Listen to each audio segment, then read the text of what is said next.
Welcome to Real Estate Straight Up, where we skip the scripts and talk about what's really going on in the Central Texas real estate market. I'm Casey Jorgensen, founder of Jorgenson Real Estate in Round Rock, Texas. This is where we break down how deals are actually getting done, what top agents are doing differently, and what most people aren't saying out loud about this market right now. No fluff, no BS, just real estate, straight up. All right, welcome to Real Estate Straight Up. I'm Casey Jorgensen, founder of Jorgenson Real Estate. We are a real estate brokerage that serves Central Texas, including the Austin, Round Rock, and Georgetown kind of 35 corridor. Today, I am joined by Rubie Armstrong. She is one of our agents. Yesterday. Was actually our 1 year team anniversary here. So she's been with us for about a year. This segment that we do is called Closer Conversations. It's where we talk with some of our top producers in our brokerage, get to know them, hear their stories, find out what makes them superhuman because they're out kicking butt every single day. So, hi. Hi. How's it going? Good. Thanks for having me. I'm excited. Yeah, this is good. So, this is cool. Yeah, Rubie, we always like to start these off by having you just kind of share what brought you to real estate? Where were you before? Everyone has like an origin story. So what brought you to today? What brought you here? I started off teaching way back in the day. And I remember when I lived in Katy, there was a lot of development going on. And I just saw how much of an opportunity there was. And I said, one day I'm going to do real estate. Yeah. And so fast forward, I was divorced, COVID hit, and I was like, this is the perfect time. I can get my license. So I got my license in 3 months, and then I sat on it because COVID.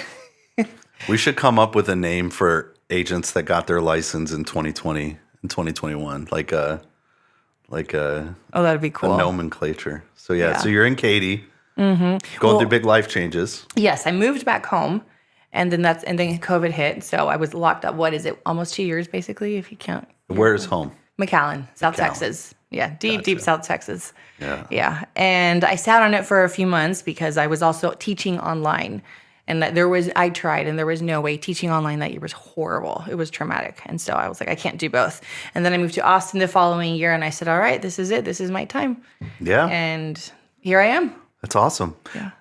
So you've been licensed for more than 5 years now. Yes. It's 2026. I had to think in my head. 6 years. Yeah. That's awesome. And so you were a teacher before. Yes. How has that been? This is a conversation we've talked about with other people, but going from teaching to real estate, we've seen some of the best success come from that group of people because they are used to working long hours, stressful environment, dealing with crazy emotions that are unregulated in kids. Kind of translates to people in a real estate transaction. So how was that? Did you see like do you think that you got kind of an unfair advantage from being a teacher going into real estate because of those skills? I think so. I wouldn't call it unfair. I would just think it was a very helpful advantage because I was used to dealing with people. I was used to talking and explaining things in a million different ways. And so I tell people all the time, if you don't understand something, just tell me, Rubie, I don't get it. And I will explain it to you 20 times until you get it. That was definitely helpful. The paperwork also, even your favorite job is always going to have paperwork. Yeah. And so I was like, well, I can handle paperwork. And definitely the emotions. I find that I'm pretty calm and collected. I'm just like, well, this is what it is. So. Yeah, I know that helps a ton. So where do you kind of live now, or what markets are you focusing on at this point in your career? I find myself going a lot to Cedar Park. Okay. And Round Rock. You don't really get to pick where your clients, are wanting to live, but I find that that's the trend, which is interesting. Yeah, they've seen some great growth. What are some of your kind of favorite things about the area? I love how far removed Leander is from the city. When I first moved here, I was 30. I thought it was super cool to be living there. But once I got here, I was like, no, this is not for me. I love being out in the country. I love being able to see the stars at night. I love the silence. And that's what my clients like too. They actually tell me, I don't like the downtown area. I want to be away. So it just fits. Yeah. And they have actual trees and hills. It starts to be the hill country, right? Yes, it's beautiful. And it's growing, obviously.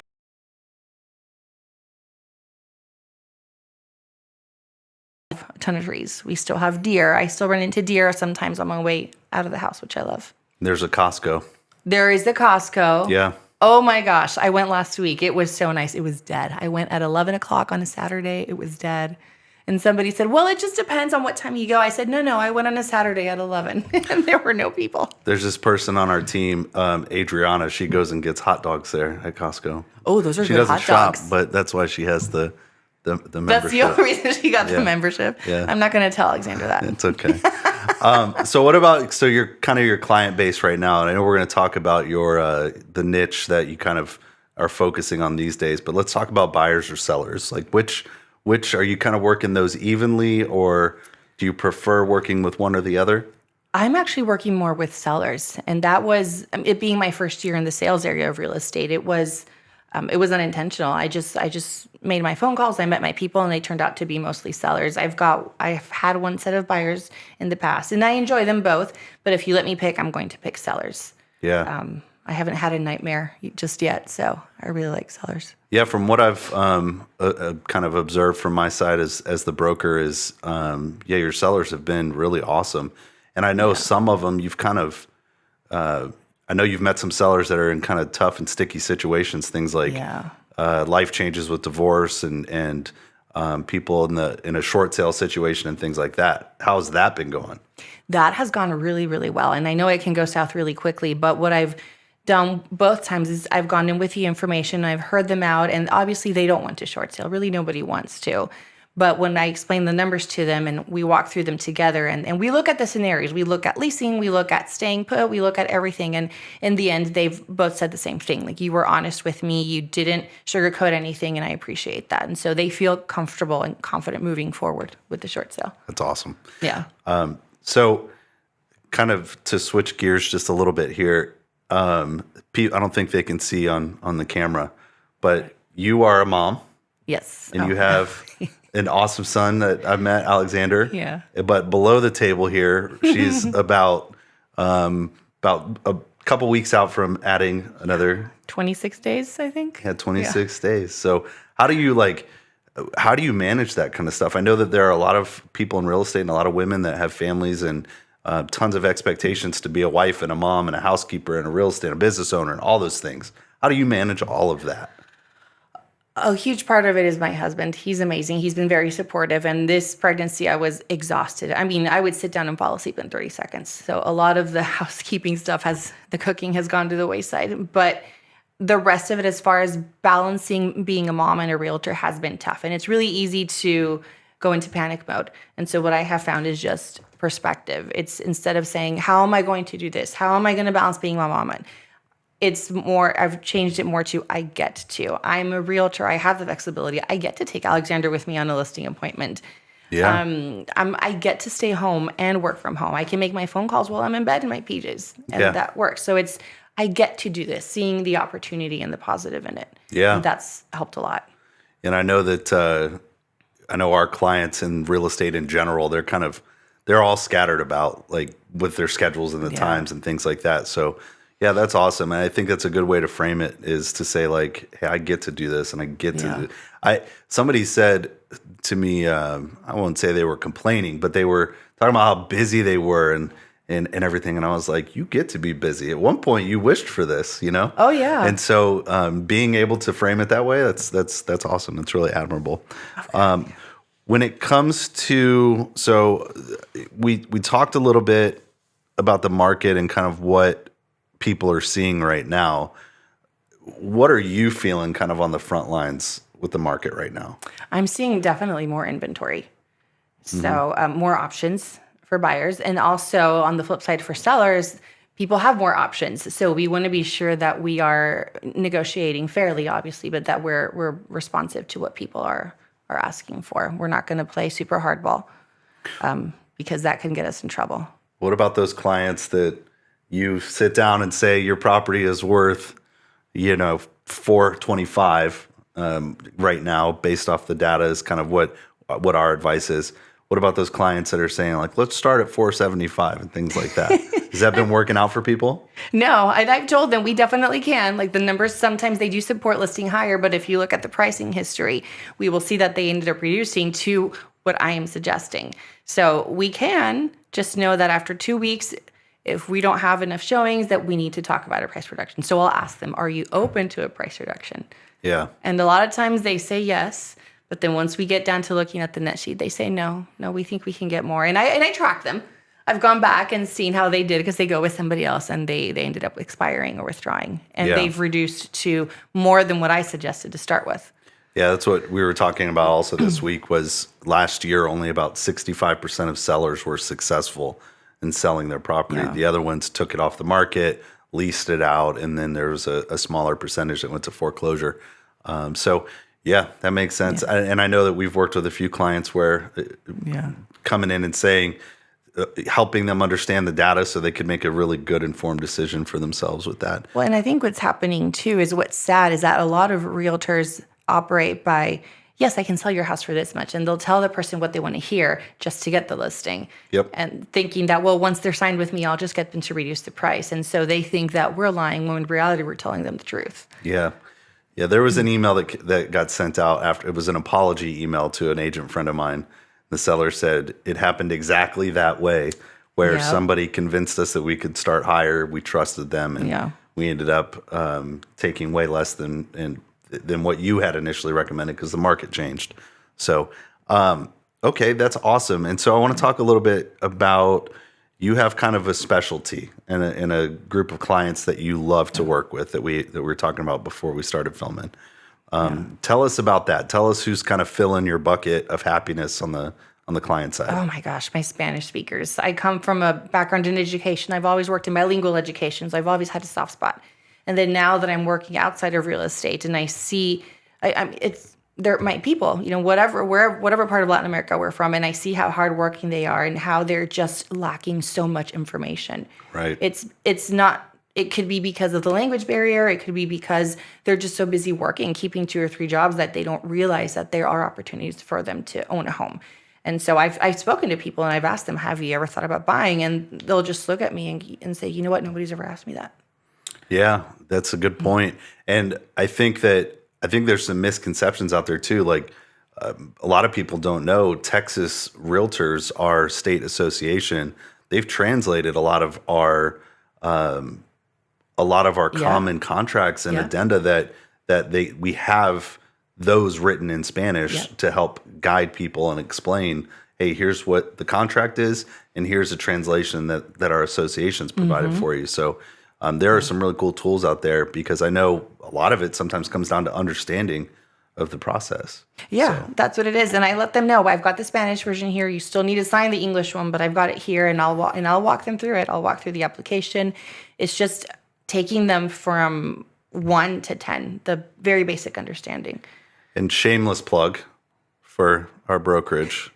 So Rubie obviously speaks Spanish. We also have a support staff that also speaks Spanish. So we have kind of the full package here to help through a lot of that. And we have lender partners, like we've vetted. Oh, yeah. There's a lot, from what I've heard, correct me if I'm wrong, there can be some kind of predatory type of situations in the kind of Spanish-speaking finance side of things, right? Yes. A lot of times they'll go after the clients, and then once they get them, they just disappear, or they need help, but they don't get the help that they need. And as far as other areas I've seen, like tax returns, which you need when you're buying a home, they charge them ridiculous 3, 4, 5 times the amount that they're supposed to. Yeah. And so that affects their home buying power because that's money that they could put towards their house. And I know that's been kind of one of your superpowers, is being able to build those relationships and kind of vet a lot of those people. I am very picky. I'm very protective over my Spanish speakers because I know the struggles, and I don't like people being taken advantage of. So if there's anything that's going to piss me off more, it's seeing somebody being taken advantage of. So I talk to my lenders first. I have to connect with them, and I ask them, like, who are you working with? How do you work? What's your responsiveness rate? Because that's important to me. I hate somebody telling me, well, I called them and they're not answering. Yeah. Yeah, that's I love to see that. I'm also like the bullying. I can't stand the bullying or when somebody's trying to take advantage of somebody. So anybody that knows me knows all. Oh yeah, I've seen that, which is awesome. I'll go a little crazy sometimes, but that's okay. Well, and it's great to know that we have that support from you, because that's important too. I didn't have that my first the first brokerage I was with. And so that's a huge difference, knowing that, like I can speak up about this. Like this is actually wrong. I don't have to just sit back and take it. Yeah, point out an injustice that's happening to one of our clients, and it'll get a little bit crazy. Okay, so cool. Anything else you want to add on that part about kind of working with Spanish speakers? Oh gosh, there's so much. I could go on for hours about that. But I looked up some facts because I got curious about how we're driving the market, and actually we are driving the housing market. We accounted for 139% of total U.S. homeownership growth in 2025, according to NAREP. Wow. And only 39% of those are Latinas, so females, which to me was fascinating. Interesting. Yeah, I thought that was really interesting because I've spoken to several Latinas and they tell me, I want to invest, I want to buy a home, I'm ready, I've got the money, but then they still very much fall back on their husband and which is very cultural. You know, Sure. what does my husband say? And so they end up not buying. They know they can. They know it's a smart decision. So I really want to focus on educating them and letting them know, like, this is actually, it's not that you're going against your husband or your family. It's you're creating wealth for your family. It's the best way to take care of your family. Sure. And I mean, there are so many studies out there about the stability of owning a home too. Yeah. And kind of having that as like your homestead and your home base, there's benefits for kids and everything else. So that's an admirable cause to be going after. I thought it was cool, exciting. Kind of along those lines. Last year, single women surpassed single men in home ownership for the first time, and so I thought that was awesome. Yeah, I saw that. I shared that on my Instagram. I was like, we rule the world. Yeah. What about, so if you had to, when we're talking to that niche of your clientele, right? If you had to like tell them one thing on the buy side, if they wanted to purchase, what's one thing that they should know before they kind of go down that path? You don't need as much as you think to buy a home. They still very much believe that 20% down is the only way to go. Credit. They think their credit has to be stellar, and that's not necessarily true. Yeah. So those are my two top biggest ones. Good. It's good advice. All right. Want to talk about the agent side of things? Yeah. All right. Let's do So it. real estate agents, this is a crazy, wacky industry that we're in, right? Yeah. And you've been in it now longer. So I think it was over 80% of realtors don't make it past their first 2-year renewal. So you've made it and you've been in the industry for way more than that. Oh, yeah. Almost triple that. So looking back, kind of like, what are some mistakes maybe you've made or a mistake that you kind of see newer agents making today? I have to say, because I still think about it, is letting the client dictate the price and bending over, just playing nice instead of just telling them the truth. Because the very first listing I ever had, I did that. I knew that she should have listed for less, and I knew that we should have reduced our price sooner. But because of her situation, and I knew that she didn't want to reduce, I let her write it out. And so it did not work out. Yeah. Yeah. Yeah, I think the salesmanship side, where people are just trying to get the potential client to sign their agreement, they do. They just kind of say whatever's going to get the client to sign the agreement. So yeah. Well, and the comps did support the price that I presented her at the time, but I track the comps as the listing goes on. And so I realized, okay, we're going to have to price reduce. And we did do a couple of reductions, but they were very minor. And so by the time I was like, okay, we need to do this if you want to sell by this time. She had a timeline, she had goals, and she was not happy. And so now and that's who I am. I can't operate like that. I need to tell people this is what the numbers support. I can't lie to them. Good. And so I'd rather do that. Yeah. What about early on in your career? Like, did you ever do anything that kind of wasted time or wasted money that you could look back and it's like, I'm glad I did it and learned from it, but I wish I wouldn't have done it. You know what I mean? Probably investing in the social media courses, because there's a lot of, social media absolutely is a great tool, but there's a lot of advertisements about, you need this, take this 3-day course so that you can become, a major seller and get all of your leads from Instagram. And it doesn't work that way. Yeah. And all the time wasted. Yeah. But now I know. It's not rocket science, right? It's not. You got to just engage with your people. That's all it is. Yeah. Yeah. I see a lot of agents. Yeah. There's even agents now. There's a huge kind of microeconomy in our industry of agents that found some success in sales, and now that's all they do is sell social media stuff. Yeah. They're not even really selling houses anymore. So Exactly. pretty interesting. Okay, so let's talk. Why do your clients choose you? Like, what's your superpower? What's when you're interviewing? I know you're honest with them. I know that can be a superpower. But what else? I think it's how I make them feel comfortable, and that comes from my background in teaching. I ask them questions. I listen to them. I'm a good conversationalist and connecting with them. And some of my clients, I've become friends. I mean, one was at my baby shower this weekend. They become really good friends. So I think part of it is the intentions that I put out there. I don't work with people. If I see that we're just not going to vibe, if I see that we're just, personally, and that I see that they just don't work business-wise the same way that I do, it's okay to let them go. You don't have to say yes to every opportunity. Ain't that the truth? Yeah. Yeah. And so I find just the way that we get along, the trust, the way that I explain things is a huge help, because your people have to feel comfortable with you. Yeah, and I think that's going back when I said unfair advantage. It's not a negative thing. Being a teacher, like you've learned how to explain it 5 different ways to 5 different kids, and that translates to this business for sure. That's awesome. So, we can do some kind of more rapid fire type of questions. Okay, so I'm going to put you on the spot. Okay. You ready? Go. Yes. Okay. Yeah. So, what do you think is one mistake that buyers make during their home purchase process? Thinking that they can lowball ridiculously, like going 30% under asking. And I tell them that's not always going to work. Yes, you do want to make an offer, but you want them to respond. And so if you send them something ridiculous, they might not even respond to your offer. It's an emotional thing selling your house. It's really easy to have your feelings hurt. So that's what you're experiencing. Some people making those mistakes. Oh my gosh. Yeah, they want to do that. And I tell them, we can position your offer in a way to where they will respond. Absolutely. We want to get a great deal, but we don't want to offer them such a low price that they get offended and they don't respond at all. We want to keep that communication going. And I think leaning into the data, like yes, showing, hey, here's the comparable things. Here's kind of, and you can correct me. I think we've trained on this, but here's kind of where I think a good price is. Oh, yeah. Here's a great deal. Here's a good deal. Here's market value, and kind of anything in that realm is good. Oh, yeah, which is what I've started. I mean, I've always done, but I put more emphasis on it now since I've experienced it. I tell them I'm going to go home and do my research and be sure that we're presenting a fair offer. We don't want to overpay, but we don't want to underpay either, because then we won't get anything. Yeah, good point. Yeah. So next rapid fire. What's the funniest thing that's happened to you that comes to mind in your time as an agent? Funniest thing? I would have to say awkward too. We found a whip in in the primary bedroom.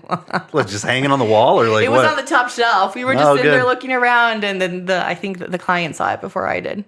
And they said, "Hey, Rubie, there's a whip." Yeah. And sure enough, that's good. Yeah, we found all kinds of creative things. We had one of our agents a couple years ago walk in, and it was the primary bathroom, and there was a pair of jean shorts in front of the toilet, and it looked like somebody had just disappeared. They were sitting right on the floor in front of the toilet. It was gone. And left them there right there. And so we see some funny stuff. You see crazy stuff, but that's what gets the conversation going. Yeah. It breaks the ice. That's good. So next rapid fire question. When we come to, and we're looking at like kind of books or trainings, what's a book or something out there that is like really resonated for you and made a difference in the way that you approach I would your have career? to say right now it's The Millionaire Real Estate Agent. The classic. Yes, the information it's very easy to absorb. It's easy to follow. I can open the book and read anything, doesn't matter where, and get something from it. Versus some books you've got to read from beginning to end in order to learn from it. Yeah, the systems and models that they talk about in there is unmatched. There hasn't been anything else relatively close to that book that's come out over time. So yeah, that's a solid foundation for anybody that's listening.